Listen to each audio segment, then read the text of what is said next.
Coming up next, we have a kind of staple on the show, for better or for worse. Please give it up for the Fishy1, George Fish.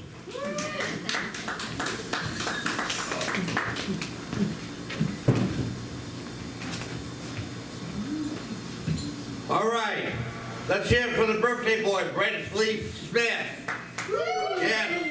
Yes, I want to especially congratulate my good friend Brent Lee. Now on his birthday, he is officially 1 year closer to death. Hell yeah.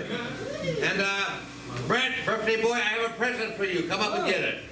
That's 2 presents. I have a present for you, a special present for you on your birthday. Open it up and let's see what, show people what we got here. I already know what it is. I'm not that hungry, George. What flavor of ramen is it? Chicken. Show it up, yeah. Chicken ramen. And I want to say that my friend Brent, he's a real friend. I'm not cheap when it comes to bringing birthday presents to my friends. I spent a whole 39 cents on that. Woo! Yes, and you know what? With inflation nowadays, 39 cents for a pack of ramen is a hell of a lot of money. Yeah, And I thought I could pay for my change in my pocket, but I couldn't, so I had to break a goddamn $5 bill to buy that. But no cost is worth it, is too much of a sacrifice for the good friendship of Brent.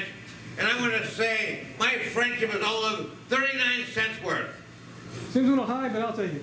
All right. Anyways, we just had the election, the red wave turned out to be a red trickle, and I think that's just absolutely great.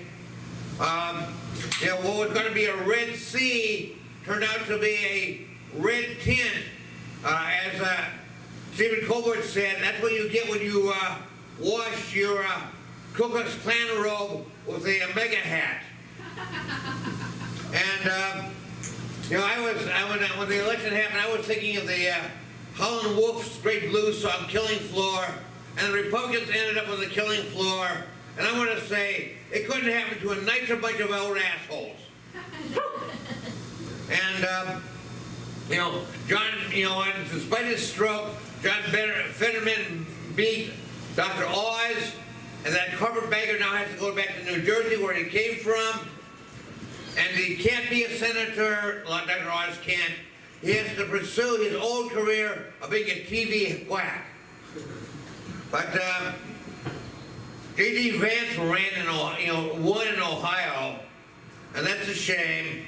J.D. Vance, he was originally a never Trumper who turned and became a Trump ass licker. It just shows that people do change, and not always for the better. And as we all know, Ron DeSantis ran again, was re-elected in Florida. Ron DeSantis. This shows that fascism also has an Ivy League law degree, a tailored suit, and a silk tie, and not just a mega hat. But anyways, I do want to say this on the election, kind of a very partisan way. People had their taste of fascism, and they decided, hey, let's give democracy another chance. Let's go and let's all vote, and let's give democracy another chance, and that's good. But I want to get down on some lighter notes, and now we talk about the election. Sometimes you have to be exact. You can't just be approximate. Think of this. Condom and condiment sound alike, sound similar, and they're spelled the same, similarly. But no, you cannot stop an unwanted pregnancy by spraying ketchup on your dick. So, and I want to say, I'm a published poet, and I want to read this poem for you, or as some of you say, inflict this poem on you.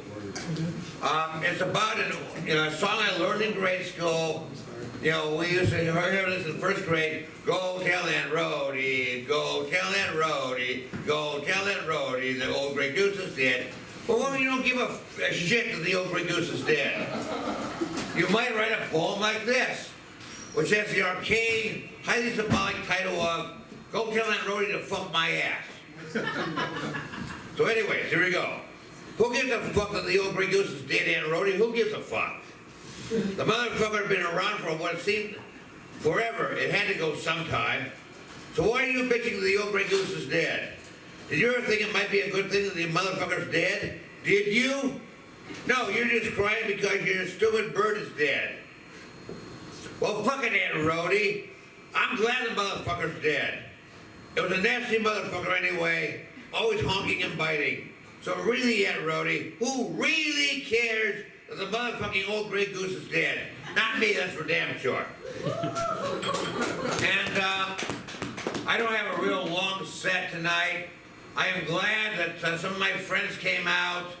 My good friend Mr. John Bader came out, along with his son, the young masturbator. And I shouldn't mention this, but I got another good friend who came out.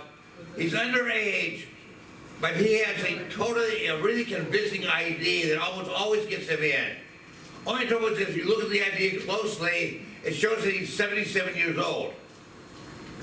But I want to say welcome to Hubert, our bartender, and let's all be sure to tip him, and tip him right. Just grab him right the shoulders and lean on to one side.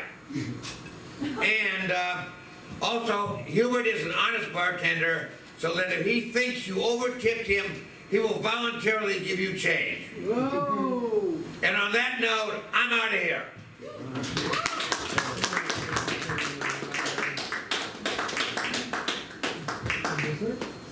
Right. George Fish, the Fishy One.